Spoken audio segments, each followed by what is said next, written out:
गुरु प्यारी साध संगत जी, आप सबको राधा स्वामी जी संगत जी। जैसे कि आप सबको पता है कि बाबा जी साक्षात रब का रूप हैं, लेकिन वे हमारे सामने शरीर में आए हैं। शरीर को कष्टों से तो गुजरना ही पड़ता है। एक दिन जब एक डॉक्टर साहब ने बाबा जी की नब्ज को चेक किया तो बाबा जी की नब्ज ना के बराबर ही चल रही थी। ऐसा कैसे हुआ, यह सुनकर आप सब दंग रह जाओगे। संगत जी, आप सबसे विनती है कि वीडियो को पूरा देखें। वीडियो पसंद आए तो लाइक, शेयर और चैनल को सब्सक्राइब ज़रूर करें। संगत जी, बाबा जी हमसे गहरा प्रेम करते हैं। हम जब भी अपने दुख बाबा जी के सामने रखते हैं तो वे बड़े प्रेम के साथ सुनते हैं, लेकिन बाबा जी कभी भी हमें अपने दुख दर्द के बारे में नहीं बताते। संगत अगर कभी पूछती भी है कि बाबा जी आपकी तबीयत कैसी है, बाबा जी हमेशा हंस कर टाल देते हैं कि मुझे क्या होना है, मैं तो बिल्कुल ठीक हूँ, सही बैठा हूँ। एक बार बाबा जी का एक सेवादार जो पेशे से डॉक्टर था, उसे लगा कि बाबा जी की तबीयत ठीक नहीं है।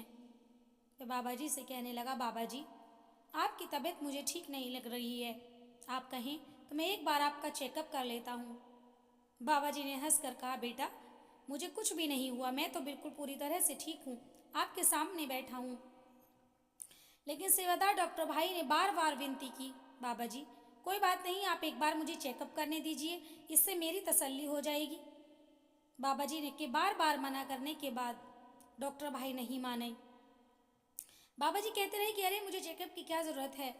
इस पर भाई ने विनम्रता से कहा, बाबा जी मैं वैसे ही एक डेली रूटीन चेकअप करना चाहता हूँ, इससे मेरा मन शांत हो जाएगा और मुझे शांति मिल जाएगी। बाबा जी हंस पड़े और बोले, ठीक है भाई, तो इतनी जिद करता है तो कर ले चेकअप, कर ले अपने मन की तसल्ली। डॉक्टर सेवादार भाई ने बाबा जी की नब्ज चेक की, वह हैरान रह गया। बाबा जी ने हंसकर कहा, क्या हुआ भाई, इतना हैरान क्यों हो रहा है। डॉक्टर सेवादार ने जवाब दिया, बाबा जी आपकी नब्ज तो ना के बराबर चल रही है। बाबा जी हंस पड़े, बोले, ध्यान से देख ले, नब्ज चल रही है या पूरी तरह बंद हो गई है।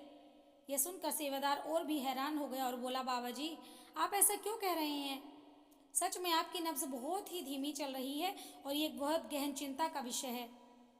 बाबा जी ने हंस कर कहा, भाई मैं तेरे सामने सही सलामत खड़ा हूँ और तू कह रहा है मेरी नब्ज नहीं चल रही। डॉक्टर सेवादार ने फिर कहा, बाबा जी आपकी नब्ज इतनी धीमी क्यों है, और फिर भी आप बार बार चेकअप से मना कर रहे थे। पहले तो बाबा जी टाल रहे थे, लेकिन जब डॉक्टर जिद पर अड़ गया तो बाबा जी ने उसे अनुमति दे दी। बाबा जी आप मुझे बताइए कि आपकी धीमी नब्ज के पीछे का राज क्या है।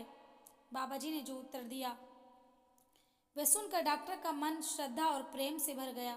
बाबा जी ने कहा, मेरी सांसें तो मेरी संगत के दिलों में बसती हैं, मेरी नब्ज मेरी संगत के दिलों की धड़कनों के साथ चलती है। यह सुनकर डॉक्टर उलझन में पड़ गया और बोला, बाबा जी यह आप कैसी बातें कर रहे हैं, ये सब मेरी समझ से परे है, आप मुझे सीधे सीधे समझाइए, ऐसा कैसे हो सकता है कि संगत के दिल की धड़कन से आपकी नब्ज चल रही है। बाबा जी ने मुस्कुराते हुए कहा, अब मेरी नब्ज दोबारा से चेक करो। डॉक्टर सेवादार ने जैसे ही नब्ज दोबारा से चेक करी, नब्ज पूरी तरह से ठीक से चल रही थी, जैसे एक नॉर्मल इंसान की चलती है। डॉक्टर चौंक गया, बाबा जी कैसे हुआ, आप मुझे समझाइए। बाबा जी हंसकर बोले, मेरी मर्जी के बिना मेरी नब्ज कभी नहीं चल सकती और ना ही कोई चेक कर सकता है। तुम बार बार जिद कर रहे थे, इसलिए मैंने यह नज़ारा तुमको दिखाया। मेरे सत्संगी मेरे लिए सबसे प्रेमी हैं, सबसे प्रिय हैं। वे चाहे मुझसे प्रेम करें या ना करें, मैं हमेशा उनसे प्रेम करता हूँ। डॉक्टर भाई रोने लगा और बोला, बाबा जी ऐसा मत कहिए, आपके सत्संगी भाई आपसे बहुत प्यार करते हैं। इस पर बाबा जी ने हंसकर कहा, क्या तू भी मुझसे प्रेम करता है। डॉक्टर ने बहुत ही प्राउडली कहा, हाँ बाबा जी मैं भी आपसे प्रेम करता हूँ। बाबा जी ने पूछा, तो जरा ये बता कि दिन में कितना समय भजन सिमरन को देते हो। डॉक्टर भाई का सिर शर्म से झुक गया, क्योंकि उनके पास इस बात का कोई जवाब नहीं था। संगत जी, बाबा जी बोले, बस इतना ही प्रेम करते हो तुम लोग। प्रेम सिर्फ बातों से नहीं होता, प्रेम में तो आज्ञा माननी पड़ती है, लेकिन मेरी संगत मेरी आज्ञा कहाँ मानती है। मैं कैसे ये बात मानूं कि मेरी संगत मुझसे प्रेम करती है। जब बेटा अपने पिता की कही बात को ना माने और पिता से कहे, पिता मैं आपसे प्रेम करता हूँ, ऐसे प्रेम का क्या फ़ायदा होगा? ये बात कोई कहने लायक थोड़ी है। यह सुनकर सेवादार डॉक्टर की आंखों में पश्चाताप के आंसू बहने लगे।